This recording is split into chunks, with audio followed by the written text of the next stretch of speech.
끝으로 너희가 주 안에서와 그 힘의 능력으로 강건하여지고 마귀의 관계를 능히 대적하기 위하여 하나님의 전신갑주를 입으라.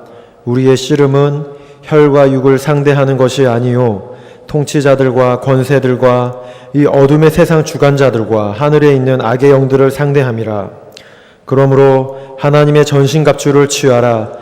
이는 악한 날에 너희가 능히 대적하고 모든 일을 행한 후에 서기 위함이라. 그런즉 서서 진리로 너희 허리띠를 띠고 의의 호심경을 붙이고 평안의 복음이 준비한 것으로 신을 신고 모든 것 위에 믿음의 방패를 가지고 이로써 능히 악한 자의 모든 불화살을 소멸하고 구원의 투구와 성령의 검 곧 하나님의 말씀을 가지라. 모든 기도와 간구를 하되 항상 성령 안에서 기도하고 이를 위하여 깨어 구하기를 항상 힘쓰며 여러 성도를 위하여 구하라. 또 나를 위하여 구할 것은 내게 말씀을 주사 나로 입을 열어 복음의 비밀을 담대히 알리게 하옵소서 할 것이니 이 일을 위하여 내가 쇠사슬에 매인 사신이 된 것은 나로 이 일에 당연히 할 말을 담대히 하게 하려 하심이라. 아멘. 한 두 가지 정도 제가 양해 말씀을 구해야 되겠다 싶습니다. 5일을 제가 쭉 에베소서를 해보면서 첫 번째, 무지한 내가 짧다고 6장을 쉽게 봤구나 라는 것을 아주 뼈저리게 느꼈습니다. 사실 에베소서는 이전에도 몇 번의 원어로 강독을 해왔기 때문에 별반 어려움이 없을 거라고 제가 자신을 했는데 이게 그게 아니라는 거, 역시 말씀은 무섭기도 하고 어렵기도 하고 그 깊이가 굉장히 크다는 것을 다시 느껴 다시 제가 나중에 해야 되겠다라는 마음을 갖게 됐습니다. 너무 많은 것을 택한 이 어리석음을 여러분께 진심으로 양해 말씀 구합니다. 한 달에 걸쳐서 했어야 될 걸 일주일에, 그것도 5일에 정말 무식한 방법이었구나. 오늘 제가 계속 진행하면서 느낀 겁니다. 말씀을 증거할 때마다 반의 반도 증거하지 못한다라는 생각을 하니 뒤에서 여러분들은 모르시겠지만 식은땀이 계속 났습니다. 정말 다시는 제가 하나님 이렇게 안 하겠습니다라고 마음먹었습니다. 짧게. 참. 두 번째는 제가 말씀을 전할 때 몇몇 말들을 제가 잘못한 걸, 오류를 제가 발견했습니다. 어제 그 생각이 안 났어요. 사도들의 속사도에 대해서 제가 어거스틴이 크리스토스를 말했는데 아니고요. 롬의 클레멘트하고 그 다음에 폴리캅, 안디옥의 이그나티우스가 속사도입니다. 이것에 대해서 제가 다시 정정의 말씀. 그 다음에 성제들을 향하여 라가라 하지 마라 했는데 제가 라마라고 했던 것 같아요. 맞죠? 이것도 제가 잘못했습니다. 죄송합니다. 하나님이 보고 계신데 말씀을 감히 네 맘대로. 오늘 본문에 읽은 교회의 마지막, 하나님이 우리에게 주신 무기가 무엇인가? 오늘 새벽에는 하나님이 우리에게 주신 열매가 무엇인가? 교회의 열매는 열매 맺어야 되겠다라고 이 열매가, 가지가 생각해 본 적이 없듯이 하나님과 붙어 있으면 열매는 저절로 맺어 절대로 열매를 맺으려고 애쓰지 마십시오라고 제가 오늘 아침에 함께 나누었습니다. 왜냐하면 애쓰지 않더라도 내 안에 계신 하나님이 우리를 충분히 사용하실 만한 능력을 갖고 계시기 때문에 윤리적으로 6일 동안 삶에서 어떻게 살 것인지 별반 고민 안 하셔도 됩니다. 첫 번째, 제발 주일 한날을 이 거룩성을 지키게 되면 거룩성에서 나오는 그 윤리적 능력이 6일 동안 우리의 삶을 하나님의 능력과 은혜로 주장하게 돼 있는데, 쓸데없이 거룩성은 별로 그렇게 고민하지 않고 윤리적으로 어떻게 살아야 되겠다, 윤리적으로 어떻게 사십시오라고 요즘 세대와 같이 정말 윤리적인 모든 수준이 바닥에 이르러 목회자든 교인들이든 세상이든 갈수록 세상이 강팍해서 윤리적 수준을 높여야 된다라고 말할 정도로 윤리성이 굉장히 중요한 시대에 여러분, 저는 전혀 관심이 없습니다. 아니, 성경도 별반 그거에 대해서 관심이 없습니다. 왜요? 이것은 하나의 현상인데 왜 이런 현상이 나오는지 그 원인은 거룩성이 없어서 부족해서였습니다. 거룩성은 어떻게 이루어집니까? 절대로 우리 혼자 힘과 노력으로 이루어지지 않습니다. 거룩하신 하나님과 연합돼야만 우리도 거룩하여집니다.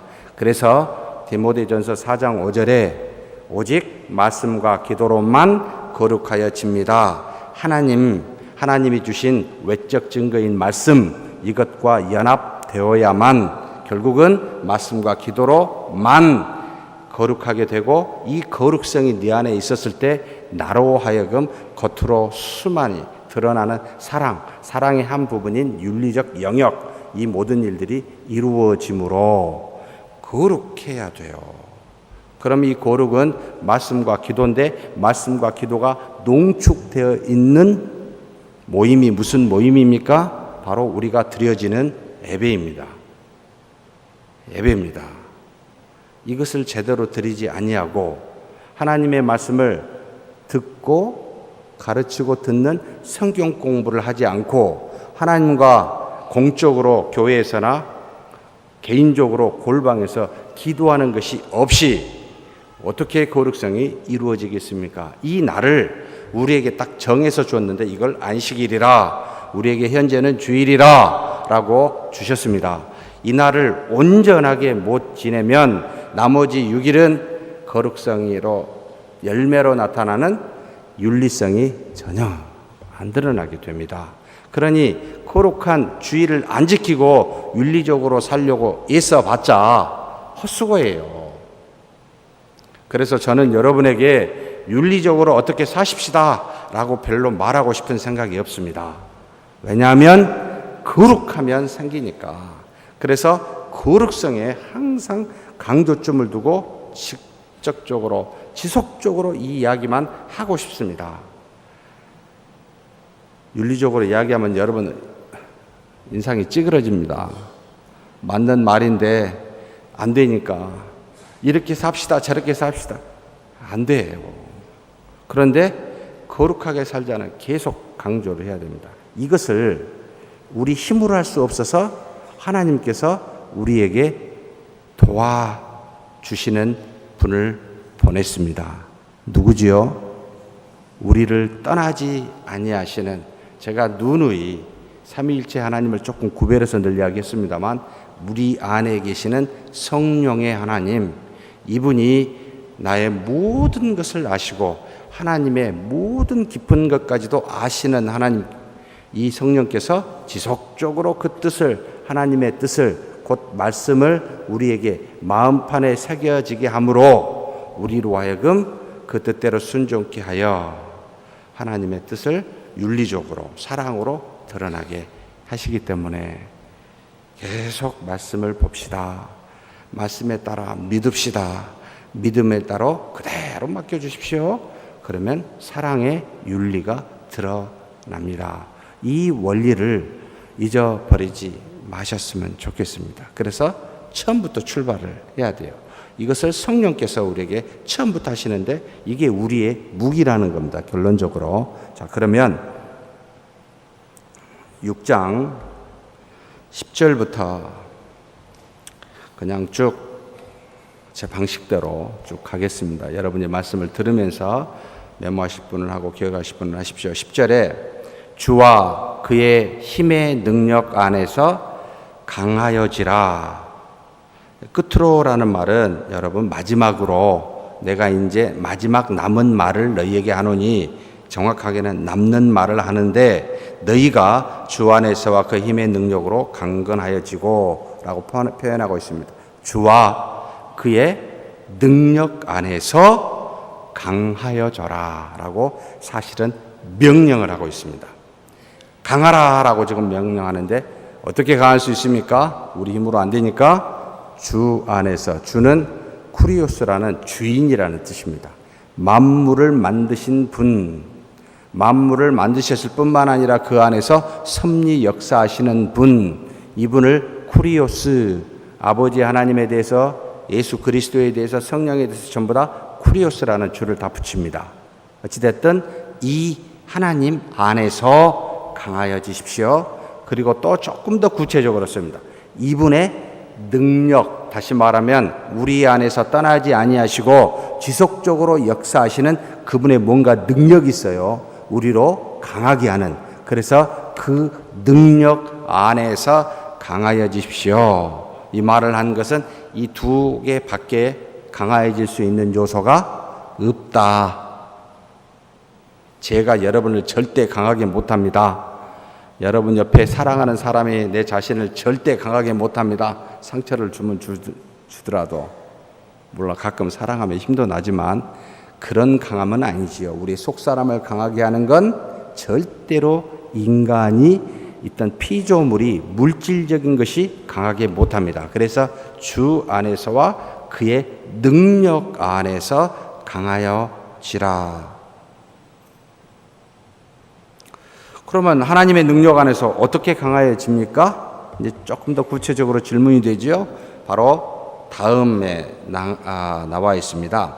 다 강하여지라라고 11절에 말해놓고 명령하고 있는 구절이 몇 가지 용어로 포함되어 있습니다. 자, 명령하는데 뭘 명령했냐면 다시 하나님의 전신갑주를 입으라 명령하고 또 하나님의 전신갑주를 취하라 라고 11절에서 13절에 입으라 취하라라는 것은 사실 같은 거지만 다른 원어로 썼습니다. 어찌됐든 강하여지라라고 해놓고 강하여질 수 있는 방식은 하나님이 주시는 하나님의 갑옷, 전신갑주. 참 우리 여기 어린이들은 잘 모르겠죠. 전신갑주 저게 뭐지? 술의 종류인가? 머리에 생각할지 모르겠는데 갑옷입니다. 예, 싸울 때 뭔가 입을 수 있는 무기의 어떤 적군의 무기를 방어할 수 있는 갑옷을 말하는데 하나님의 갑옷을 입으라, 하나님의 갑옷을 취하라. 이것이 지금 강화해질 수 있는 요소라고 지금 말해 줍니다. 그러면서 동시에 나중에 또 명령을 하는데 그건 뒤에 가서 이야기하겠습니다. 자, 이렇게 이야기하면서 11절에 하나님의 갑옷을 입으라라고 말합니다. 마귀의 관계를 능히 대적하기 위하여 마귀의 속임수에 넘어가지 않고 우리가 우리 자신을 하나님의 말씀으로 능히 세울 수 있도록 하기 위해서는 반드시 하나님의 갑옷을 입어야 된다. 그래서 입어라라고 말하고 있습니다. 마귀의 관계 앞에서 우리를 이기게 하고 우리 자신을 능히 세울 수 있는 것은 하나님의 갑옷으로만 가능합니다. 세상의 것이나 인간이 만든 것으로는 불가능합니다. 왜냐하면 세상의 모든 이 땅에 있는 주류라고 하는 것들, 자꾸 주 하니까 술이 나는데 그 주류가 아니고 메인스트림이라는 뜻입니다. 조류, 주로 모든 사람들이 따르고 생각하고 있는 사상 무엇일까요? 지금은 후기 자본주의 시대라고 말하고 또 무슨 시대라고 말하죠? 후기 현대주의 포스트 모더니즘이라고 말하기도 하고 또 실용주의 시대라고 말하기도 합니다. 다시 말하면 이런 흐름 속에 저와 여러분은 밖에만 나가면 그것으로 교육받아요. 오리엔테이션 돼서 우리도 모르게 그 시각을 가지고 가치 판단을 하게 됩니다. 밖에 나가면 물질이 최고야. 그래서 젊은 사람들에게 배우자의 첫 번째 조건이 뭡니까? 결혼 안 한, 아니 난 결혼할 대상인데 결혼 안 하신, 참 이게 문제예요. 우리 교회에 이런 분이 너무 안 계셔요. 다 결혼하신 분들만 계셔가지고 제가 어떻게 소통이 안 됩니다. 아, 저기 좀 보이신데 결혼하셨습니까? 네, 안 하셨습니까? 첫 번째 배우자의 조건이 뭡니까? 사랑? 아니면 능력? 아니면 성품? 여기 어르신들 옛날에 결혼할 때 가장 좋은 첫 번째 조건이 뭐였죠? 배우자의 사랑은 전혀 아니었고, 네, 뭐였죠? 성품 뭐 이런 거 아니었습니까? 아니면 부모님이 정해준 점지해준 사람. 지금 젊은이들한테는 전혀 안 통합니다. 젊은이들의 70에서 80%가 가장 결혼의 첫 번째 조건은 신자도 마찬가지입니다. 신자는 다 앞에다 해놓고 끝에 머리에다 믿음 붙여가지고 더 어려워요. 세상 사람보다. 왜 그런지 모르겠어요. 능력이라는 말로 붙여놨습니다. 사실 능력은 뭐죠? 돈 버는 능력. 부모가 돈이 많든 그 배우자가 돈이 많든 돈을 벌 수 있는 능력을 말하죠. 왜 이런 생각을 하게 됐을까요? 이 생각이 언제부터 나왔을까요? 처음부터요? 아닙니다. 세상의 조류, 자본주의, 돈이 최고라고 하는 가치관을 여러분 TV를 틀어보면 곧바로 나옵니다.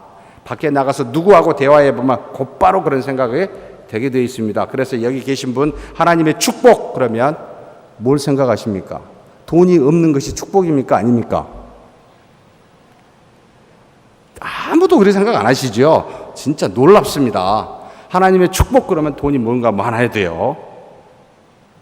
혹시 성경에 그런 적 있습니까? 저한테 좀 알려주십시오. 제 성경은 전혀 그걸 못 봤거든요. 여러분이 혹시 가진 성경은 그게 쓰여 있습니까? 어찌하여 하나님께 축복하면 그렇게 연상을 하게 됐습니까? 믿으십시오. 복 받습니다. 그러면 아멘 할 때 마음속에는 뭐요? 돈 잘 버는 거, 건강하는 거, 내 이 사업이 잘 되는 거 저절로 생각합니다. 하나님께서 말씀하신 대로 생각 안 합니다, 여러분. 그래서 이런 안경을 쓰고 이 자본주의 안경을 쓰고 성경을 보면 성경이 성경대로 해석되는 것이 아니라 성경이 자본주의적으로 해석이 돼요. 성경이 문제가 아니고 성경을 바라보는 지금 내가 문제입니다. 안경을 쓰고 있어요. 컬처럴 백이지라는 표현을 쓰는데 문화의 안경을 쓰고 보고 있습니다. 한국 사람들이 은혜 받았다 그러면 뭐죠? 절대로 이성적으로 알면 은혜 받았다 안 해요. 감성적으로 찡해가지고 울음이 나와야 은혜 받았다 합니다. 눈물 안 흘리시지 않으셨죠? 은혜 안 받으신 거라고 생각하시지요? 저쪽 우리는 누가 동쪽이라고 말한 서쪽 사람들이 우리를 동쪽이라고 해서 우리는 그쪽을 서쪽이라고 합니다.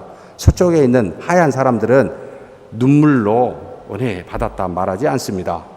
그들은 뭔가 알면 은혜 받았다라고 말합니다. 참 대화가 다릅니다. 그들의 문화 속에서 성경을 보니 여러분 우리는 순수하지 않아요. 아셔야 돼요. 고상해요? 안 하니요. 고상 안 합니다. 반드시 무언가를 가지고 성경을 보기 때문에 이게 문제입니다. 그래서 성경을 통해서 지속적으로 부딪혀서 이걸 깨뜨려야 됩니다. 성경에 복받은 자가 산상수훈에 어쩐 사람이 복받은 사람입니까? 심령이 가난한 자는 복이 있나니 천국이 저희 것이며 물어보죠. 심령이 가난한 사람이 복이 있습니까? 천국이 저희 것인 사람이 복이 있습니까? 이런 생각 안 해보셨죠? 심령이 가난한 자가 복이 있습니까? 천국이 저희 것이니 복이 있습니까? 애통하는 자는 복이 있나니 저가 위로를 받을 것이요. 뭐 위로를 받는 사람이 복이 있습니까? 애통한 사람이 복이 있습니까? 생각해 보셨습니까? 참 우리는 너무 마음씨가 좋아서 무조건 믿어요. 뭔지도 모르지만 너무 감사해요. 우리는 참 순수해요. 우리가 뒤에서 산상수훈에 예수님이 말한 건 이 땅의 이야기를 하는 게 아니고 이 땅에서 이렇게 하면 복이 있어서 하늘나라에 가면 하나님이 이렇게 해주실 것이다 라고 말하고 있는 내용입니다. 그러면 저와 여러분이 여기서 이 땅에 살면서 복된 삶을 살도록 하나님께 기도하려면 어떻게 기도해야 되겠습니까? 심령이 가난하게 해주십시오. 내 마음이 애통하게 해주십시오. 주를 위하여 환난과 핍박과 의를 위하여 내가 마음껏 받게 해주십시오. 이게 복된 사람이니까 이렇게 기도해야 되는데 아무도 이렇게 기도한 사람을 못 봤습니다. 사도들이나 속사도나 교부들의 기도문 속에서만 발견됩니다. 어찌하여 우리가 이렇게 됐죠? 꼭 핑계를 댄다면 세상의 조류. 세상의 조류가 있어서 우리는 그렇게 지금 순수하게 말씀대로 못 봐요. 마귀의 관계를 능히 대적하기 위하여 사랑하는 성도 여러분, 하나님이 주신 갑옷을 입어야 됩니다. 이것이 아니면 절대 못 당합니다. 저 밖에 나가면. 이 안에도 있습니다, 사실은. 누가 가라진지 모르겠습니다만. 그러면서 무엇을 이야기하고 있습니까? 이렇게 하고 있는 종류를 아주 구체적으로 12절에 표현해 놨습니다. 우리에게 조리를 주어 하나님의 말씀을 따르지 않도록 하는 그 무엇인가 존재하는데, 우리의 씨름은 혈과 육을 상대하는 것이, 우리가 싸움은 누구를 상대하지 않아요? 여기 혈과 육, 조금 쉽게 표현하면 뭐죠? 사람이 아니라는 뜻이에요. 사람이 혈과 육으로 되어 있잖아요. 사람을 상대하는 것이 아니다. 그러면 무엇을 상대하는 겁니까? 먼저 조금 이건 뭐라고 하시죠? 통치자들, 권세들, 어둠의 세상 주관자들, 하늘에 있는 악의 영들, 제가 그냥 원어로 풀어버리겠습니다.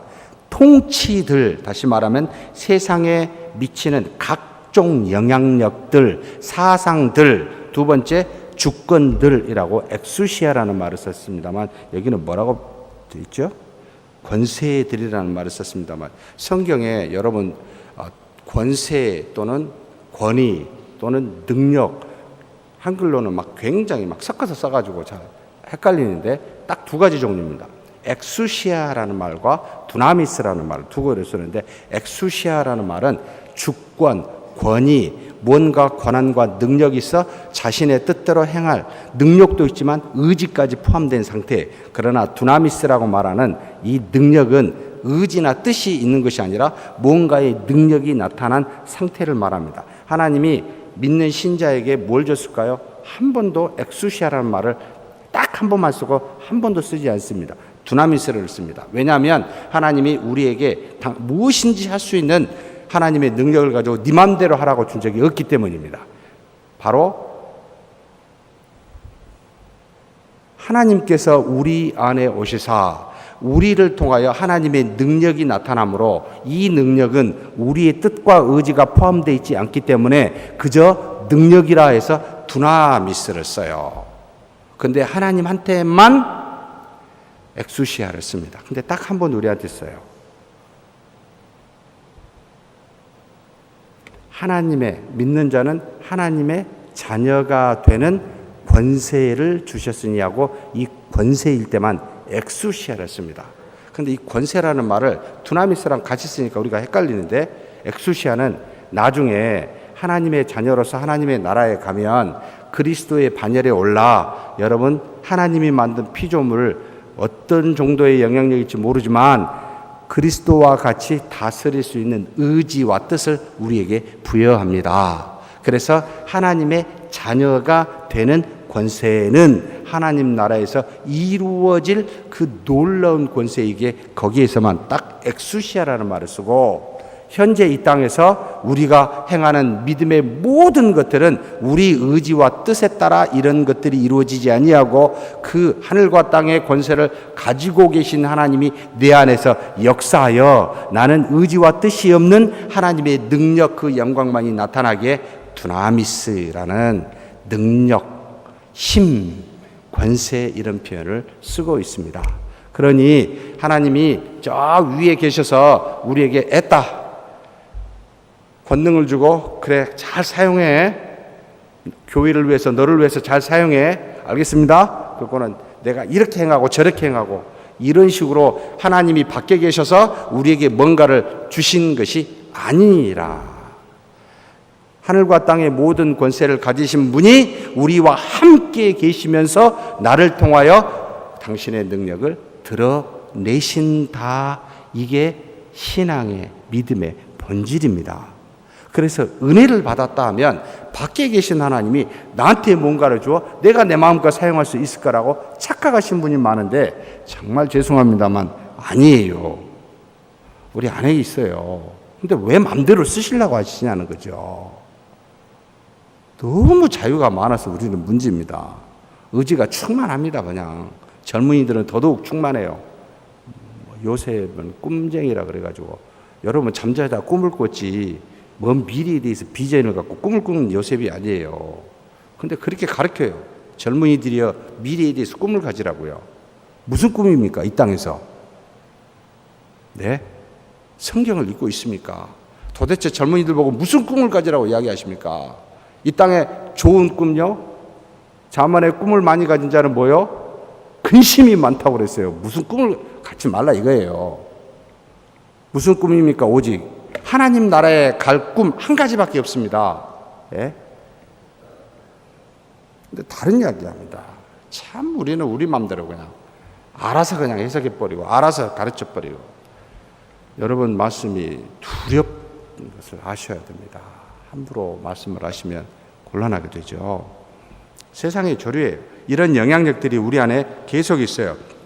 그렇게 영향력인 이런 엑소시아들도 있는데 이것은 무엇을 말하냐면 영향력이 나오는 주체들을 말합니다. 마치 돈, 명예, 권세 이런 것들이 영향을 줍니다.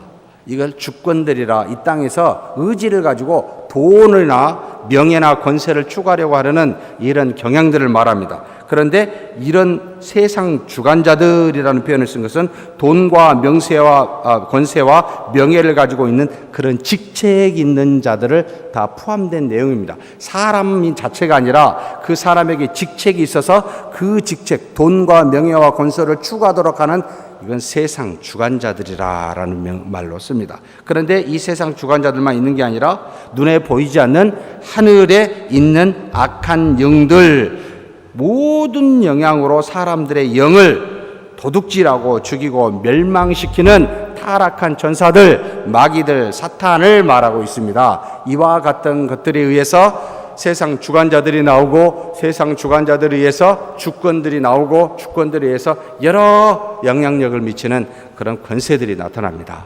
이런 것들로 말미암아 우리가 영향을 받아 하나님의 전신갑주를 입으라는 것은 이것을 지금 개적을 해야 돼요. 그래서 개인 간의 싸움이 아니에요. 어떤 분이 막 저한테 욕을 해서요. 그 사람이 문제가 아니고 그 사람의 욕하는 것이 문제예요. 동성애자 어찌해야 됩니까? 사랑해야 됩니까? 미워해야 됩니까? 잘 들으셔야 돼요. 동성애 사랑해야 됩니까? 미워해야 됩니까? 동성애자 사랑해야 됩니까? 미워해야 됩니까? 이제 좀 감이 잡히시죠? 그죠? 동성애자는 사랑해야 됩니다. 그잖아요. 누구를 미워할 수 있는 권한이 있습니까? 근데 죄는 미워해야 되잖아요. 안 그렇습니까? 근데 죄까지 사랑하라고요? 동성애자 사랑한다고? 그건 아니잖아요. 근데 동성애를 미워하는데 동성애자까지 미워하신 분이 계십니다. 이것도 우매한 짓 아니겠습니까? 여러분, 사람에게 영향을 주는 영향력. 하나님이 이 세상을 만드셨을 때 보기에 좋았습니다. 우리도 보기에 좋았어요. 그런데 무엇이 보기에 좋은 우리가 하나님을 향하여 살도록 하나님의 형상을 주었는데, 영을 주었는데 그것에 따라 살지 않고 보기에 좋은 육체를 따라 사는 삶의 방식, 이 목적이 하나님 앞에 죄악되더라는 겁니다. 그래서 육체가 죄악되다라고 말하는 건 육체적 행위를 가지고 그 목적으로 사는 것이 죄악되다, 나쁘다는 뜻입니다.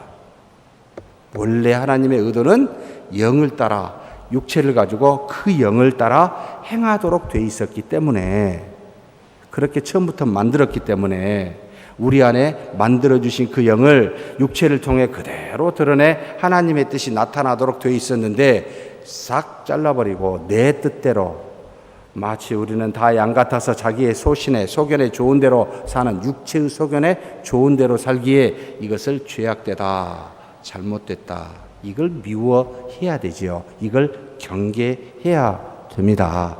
그러니 그렇게 행하는 사람은 미워하지 마십시오. 그 사람은 사랑해야 됩니다. 근데 그가 행하는 죄는 아무리 작은 것이라 할지라도 미워해야 돼요. 작은 것은 괜찮은데 큰 죄 안 돼? 아니요. 어떤 죄든지 우리는 미워해야 돼요. 그래서 나가라 하는 말로 욕하는 것까지도 하지 마라. 심판을 받을 것이다. 천국에 가서 우리 만납니다. 이 땅에서 욕한 거 천국 영원히 기억하고 있다가 한번 생각해 보십시오. 정말 돌아버릴 지경 아니겠습니까? 좋은 것만 생각하면 좋은데 저 사람이 나한테 욕했는데 천국에 가지고 야, 속으로 저 사람 나 욕했어. 영원히 기억한다니까요. 여러분 끔찍하지 않습니까? 예? 어찌하여 이 짧은 세상에 그와 같은 일을 해서 영원한 나라에서 여러분 얼굴 보기 부끄럽게 그러십니까? 정말 우매한 일 아닙니까? 이처럼 바보짓이 어디 있습니까? 그래서 그런 건 다 버리십시오. 그런데 죄는요, 이 죄는 가만히 두면 계속 커져요. 그래서 파괴를 해요. 자신을 파괴하고 더 나아가 교회의 공동체를 파괴하니까 이것에 대해서는 아주 작은 것이라 할지라도 경계하셔야 돼요. 저거 잘못됐습니다. 사랑하는 마음으로 권면을 해야 됩니다. 사랑하는 마음이 없습니까? 하지 마십시오. 울리는 꽹과리입니다. 비판이 되어버립니다. 사랑할 때까지 기도하고 그리고 난 다음에 이 죄에 대해서 돌이키라. 여러분 그 말을 하면 좋은 소리 듣겠습니까? 안 좋은 소리 듣겠습니까? 100% 안 좋은 소리 듣습니다. 근데 사랑하니까 받아줘요. 그리고 좋은 소리 때문에 그 사람이 변화된 게 아니고 받아주는 것 때문에 그게 변화가 돼요. 예? 야, 내가 이렇게 안 좋은 이야기해도 저 사람이 받아주네. 나를 진심으로 생각하네. 이 마음으로 이 사람이 변화가 돼요. 그래서 사랑의 능력이 있지 진리는 사랑의 하나의 표현이에요. 본질은 사랑입니다. 드러나는 건 진리예요. 근데 사랑이 없으면 이 진리는 울리는 꽹과리가 되어버리고 맙니다. 그러니 하지 마십시오. 그때는 중지해야 돼요. 기도하셔야 돼요. 이게 저의 문제예요. 이거 이 11절에서 벌써 이렇게 이 정도는 참 12절에 13절에 넘어가겠습니다. 그러니 이 세상의 것으로 대항할 수 없다는 거죠. 13절에 하나님의 갑옷을 취하라. 사실 11절과 13절 똑같은 표현입니다. 말만 좀 다릅니다. 명령을 했어요. 자, 강하게 하는 방식은 하나님의 갑옷을 입는 것, 하나님의 갑옷을 취하는 것. 그래서 이것을 취하라라고 해놓고 여기다는 13절에 조금 다른 표현들을 썼습니다. 악한 날에 모든 일을 성취하기 위해서 능히 대적하도록 하기 위함입니다. 라고 악한 날이 언제입니까? 지금 이 땅에 사는 날을 말합니다. 우리가 이 땅에 사는 날, 이 악한 날 동안에 하나님이 주신 수많은 뜻을 모든 일들을 성취하기 위해서 그래서 그들 이 우리의 대적들로 능히 이것을 우리가 이기도록 하기 위해서 하나님의 갑옷을 취하십시오. 하나님이 교회에게 주신 무기입니다. 이 무기를 취해야 우리가 이 땅에서 이 악한 날에 이겨낼 수가 있습니다. 라고 지금 말하고 있습니다. 그런데 하나님의 전신 갑주를 취하는 방식을 드디어 여기 13절에 까지 말하고 그 뒤로 두 가지 명령을 주면서 이제 조금 더 깊이 들어갑니다. 첫째는 14절에서 16절까지 하는 명령 딱 한 단어인데 서라. 17절에서 18절의 명령은 가지라. 이것이 하나님의 전신 갑주를 취하는 것이라는 겁니다. 한글의 문제가 이겁니다. 여러분, 아이스크림을 먹으면서 걸어갔다. 이해가 되시죠? 아이스크림을 먹었다. 그리고 걸어갔다. 물론 이해가 되시죠? 그런데 좀 더 정교하게 표현되어진 용어는 동사를 두 개 쓴 것보다 아이스크림을 먹으면서 걸어갔다 하면 연상이 딱 돼요. 아이스크림을 먹었다, 걸어갔다 그러면 제가 먹고 걸어갔나, 걸어가서 먹었나 이런 생각을 하게 합니다. 원어의 성경을 읽으면 이것이 구별이 돼요. 근데 이 한글 성경을 읽으면 이게 구별이 안 돼요. 다 동사로 써버려요. 그래가지고 뭐가 먼저고 뭐가 뒤고 뭐가 주된 것이고 걸어가는 게 주된 것이죠. 아이스크림을 먹는 게 주된 거예요. 아이스크림은 걸어가면서 행하는 거니까. 근데 아이스크림도 먹었다, 걸어갔다 그러니까 둘 다 주되게 보여요. 이런 문제점을 사실 해결을 해야 되는데 이게 지금 한글 성경이 그래서 좀 문제입니다. 그래서 제가 자꾸 원어로 푸는 것은 중요한 것이 뭔지를 딱 캐치하고 나머지는 보조되는 것이다 라는 뜻으로 제가 말하는 겁니다. 자, 전신갑주를 취하라는 건 서라, 서 있어라 라고 말합니다. 그리고 또 뭔가를 가지라. 하나님이 주신 무장, 그 어떤 갑옷을 입어야 되는데, 주시는데 서 있어야 돼요. 무슨 뜻일까? 자, 14절에 그런즉 서라 라고 명령을 해놓고 여러분의 허리에 진리로 허리띠를 동이면서, 허리띠를 동이라 안 했어요. 허리띠를 동이면서 서라, 서 있으면서 허리띠를 동이고 있어야 된다는 거죠. 그리고 또 두 번째로 의의 흉패를 착용하면서 서 있어라. 세 번째 뭡니까? 평안의 복음의 15절입니다. 준비로 신을 신으면서 서 있어라. 네 번째 16절입니다. 믿음의 방패를 붙잡으면서 서 있어라 라는 뜻입니다. 이제 이해가 되시죠? 자, 서 있는데 내가 지금 서 있습니다. 서 있다라는 뜻은 뭡니까? 앉아 있지 않다는 겁니다. 가만히 앉아서 하나님 전신갑주 주시옵소서 그런 기도하지 마시라는 거죠. 뭔가 내가 하나님 앞에 나아가 수고와 노력이 있는데 이것은 윤리적인 삶이 아니라 하나님 앞에 나아가는 믿음의 행위에서는 우리 수고와 노력이 반드시 뒤따릅니다. 서 있어야 됩니다. 다리가 좀 아프더라도 하나님 주십시오. 하나님 뭔가 해 주셔야 됩니다. 주셔야 됩니다. 라고 하는, 적어도 우리가 하나님 앞에 해야 되는 것은 서 있어야 돼요.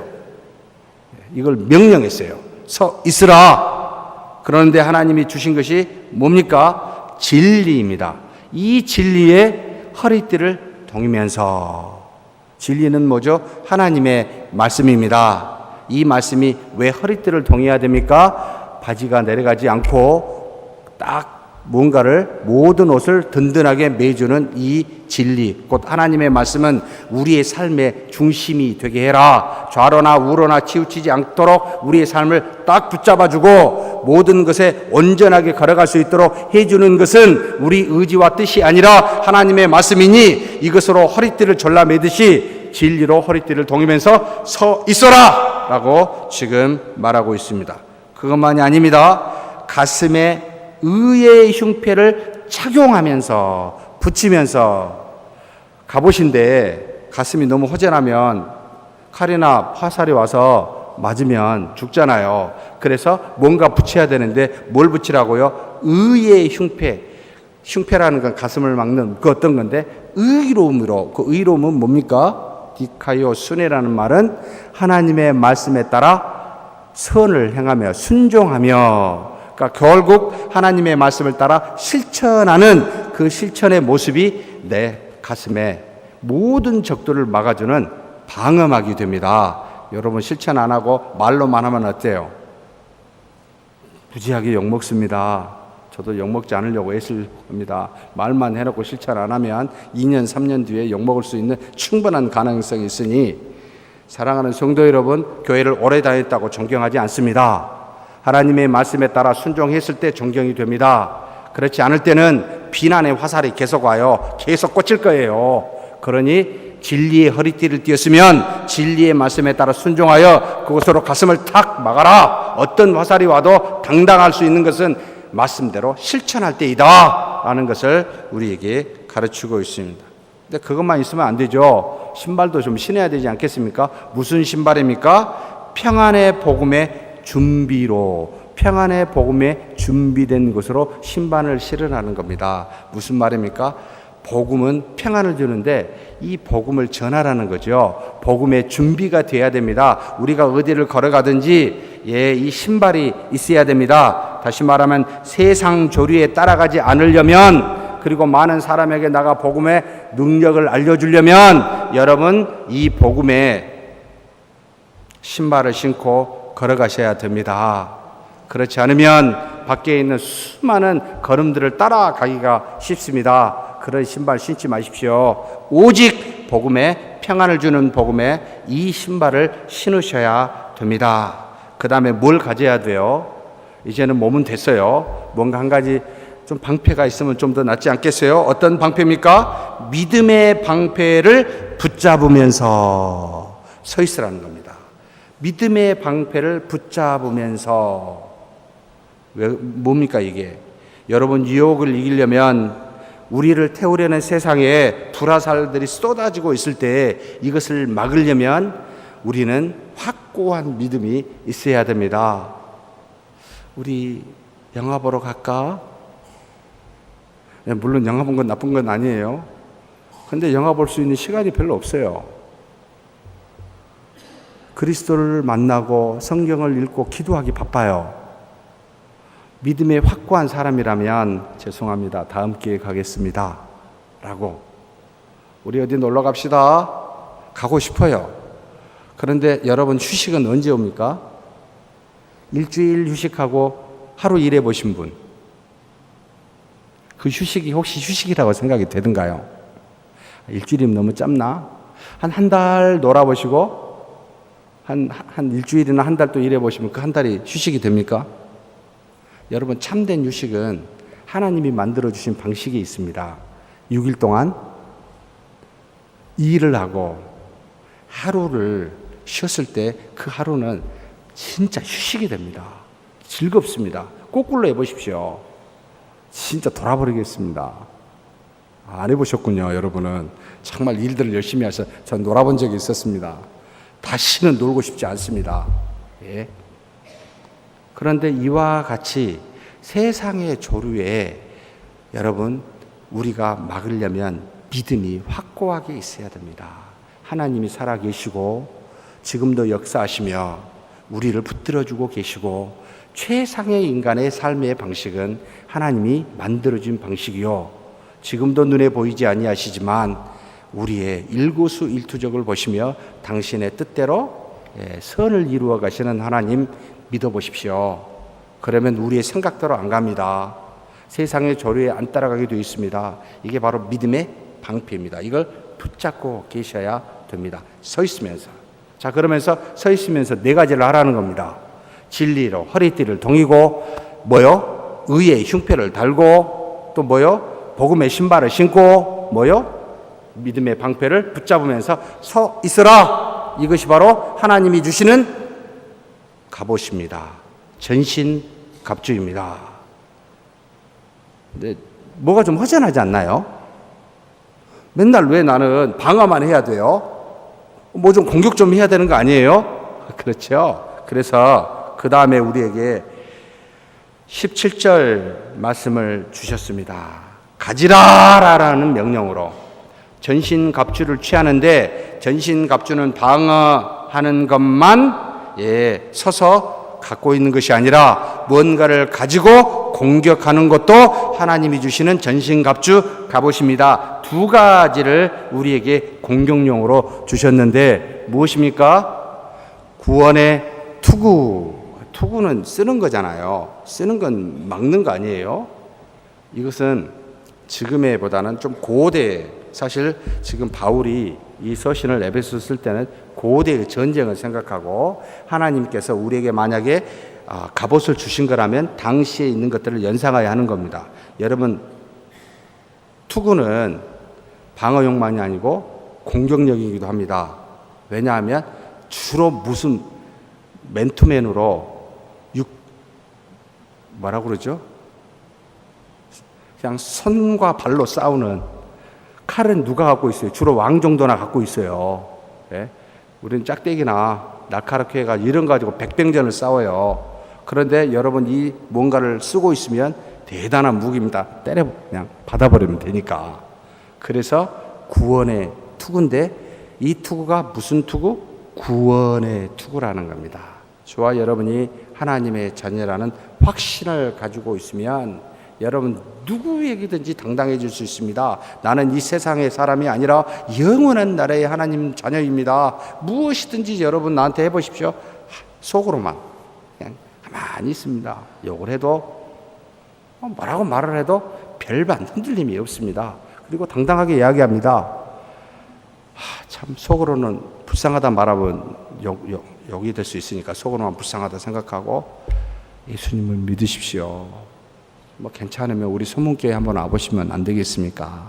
이렇게 여러분 굉장한 무기입니다. 구원받았다는 확신은 어떤 상황에서도 우리를 평안하게 하고 기쁘게 합니다. 누구든지 만날 수 있습니다. 뭐 별반 대통령도 무섭지 않습니다. 여러분 구원의 확신 이것이야말로 굉장한 투구요 무기입니다. 근데 이것만이 아니라 뭘 줬어요 또? 야, 이것이 가장 큰 거예요. 이 검, 무슨 검이죠? 굉장히 두 가지로 표현하고 있습니다. 하나님의 말씀인 뭐요? 성령의 검이라. 이거 여러분 굉장히 염두에 주셔야 됩니다. 성령 하면 뭐가 생각이 나세요? 네? 한국교회가 참 여의도에 계신 분들한테 너무 많은 영향을 받아가지고, 여의도에는 커다란 교회가 하나가 있고 소시성을 가지신 분이 오늘인가요? 어젠가요? 뭐 무죄 판결 받았다고 우리 목사님이 누가 저한테 보여주셨는데, 뭐 50만 명? 참 그걸 자랑하시대요. 놀랍습니다. 여러분, 제가 한번 물어보죠. 교회는 망할 수 있습니까? 없습니까? 네. 역사적으로 여러분 지금 에베소 교회에 있을까요? 없을까요? 요한계시록의 7교회가 현재 남아 있습니까? 없습니까? 있어요? 아, 가보셨어요? 없어요. 요한계시록에 나와 에베소 교회에 있는 줄 아세요? 정말 죄송한 말씀입니다. 우리 소문교회가 영원히 존재하겠습니까? 안 하겠습니까? 교회는 멸망당할 수 있습니다.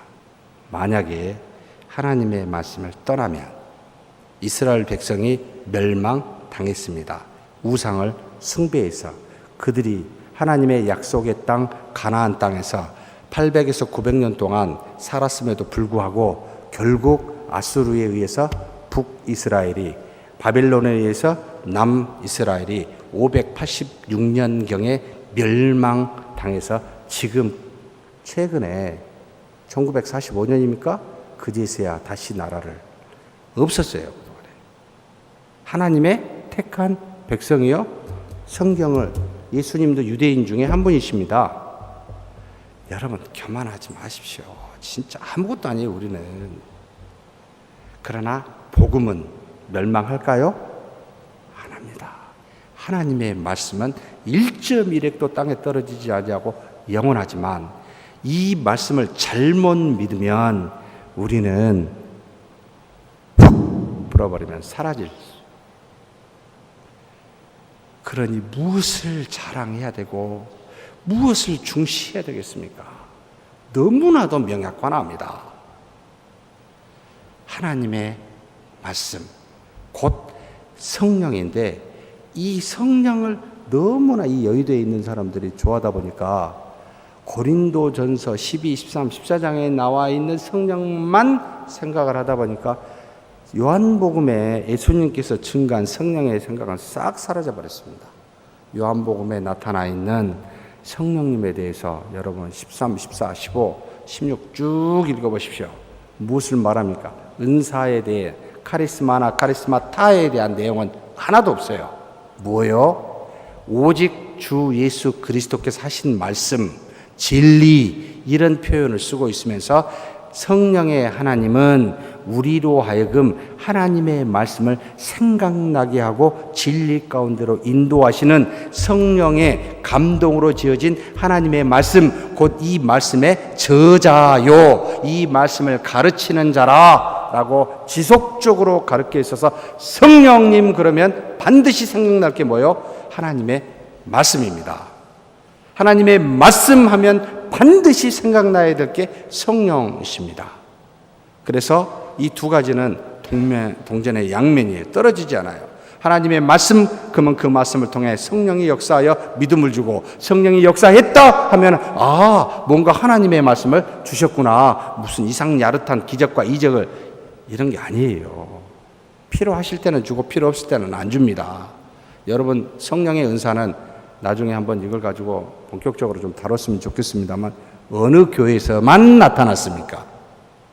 성경에. 예? 7교회 요한계시록에서 말한 아시아의 고린도 교회만, 위에 베레아, 데살로니가, 빌립, 에베소, 두로, 어디에서 나타나십니까? 안디옥? 예루살렘? 어디에도 성령의 은사라는 말을 써서 기록되지 않았습니다. 성령의 하나님은 우리 맘대로 당신의 능력을 나타내신 분이 아닙니다. 주시옵소서. 주시옵소서. 이것도 안 돼? 그러면 막 어떻게 한다? 나무 뿌리를 뽑아버려. 연세중앙교회 누구죠?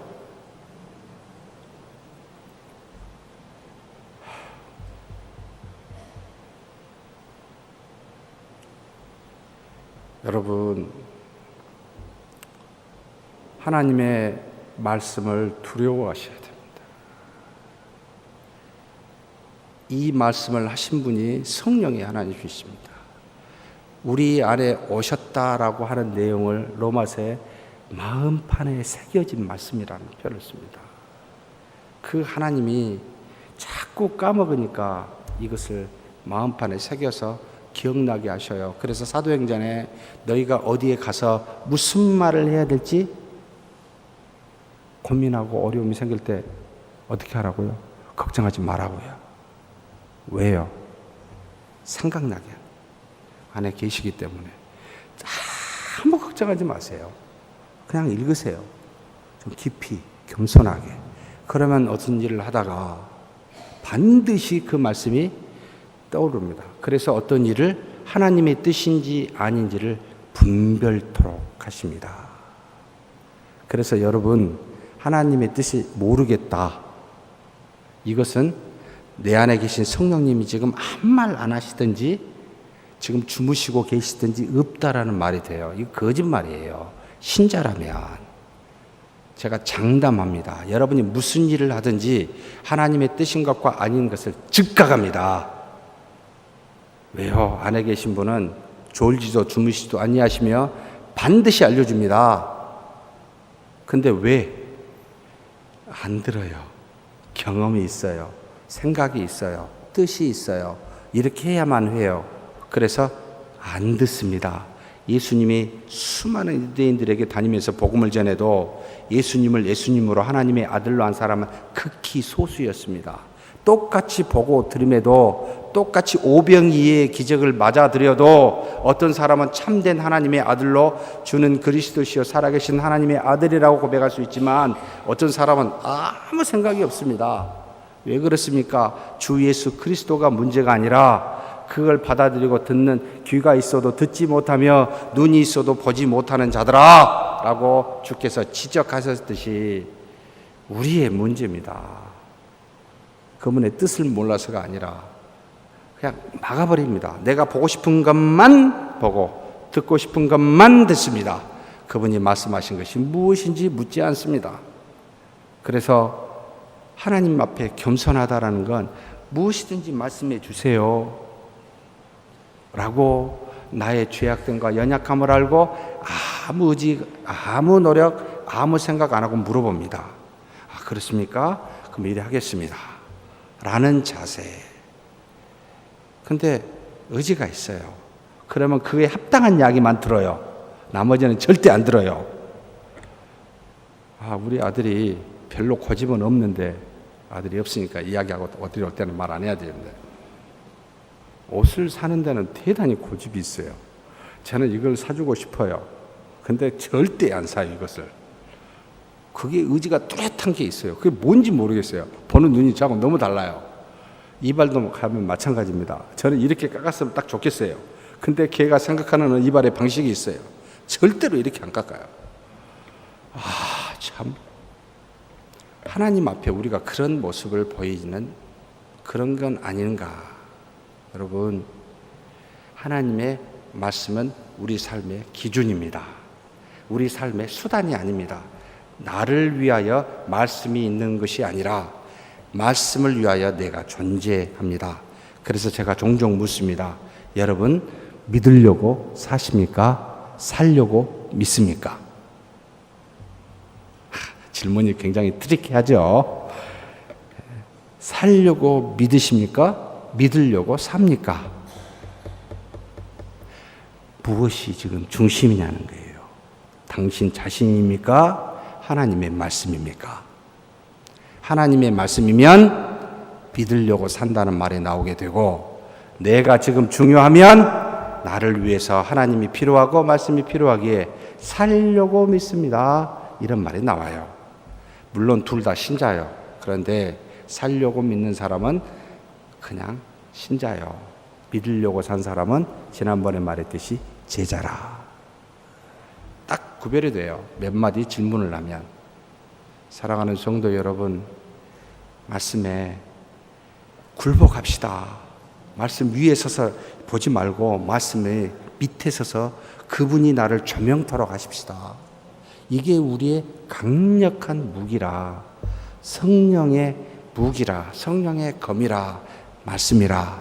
그러니 성령님 하면 반드시 하나님의 말씀을 떠올리셔야 되고, 하나님의 말씀 하면 반드시 그 말씀을 통해 감동과 감화를 주어 우리를 변화시켜요. 그래서 여러분, 무슨 말씀을 하고 있습니까? 히브리서 4장 12절에 하나님의 말씀은 살아있고 활력이 있어 좌우에 나선 어떤 검보다도 예리하여 혼과 영과 및 골수, 관절과 골수를 찔러 쪼개기까지 하며 마음의 생각과 뜻을 판단하나니, 우리의 영, 생각뿐만 아니라 육체적인 모든 것까지도 다 찔러서 죄인지 의인지를 구별하여 우리로 하여금 활력 있게 하나님의 뜻대로 살 수 있도록 도우시는 능력이 있는데, 어떻게 이 종이 위에 있는 글씨가 그럴 수 있습니까? 안에 계신 하나님이 외적 증거인 말씀, 내적 증거인 성령이 같아요. 말씀이 들어오면 안에서 작용을 해요. 변화시켜요. 이것을 경험하기에 말씀을 봅니다. 듣습니다.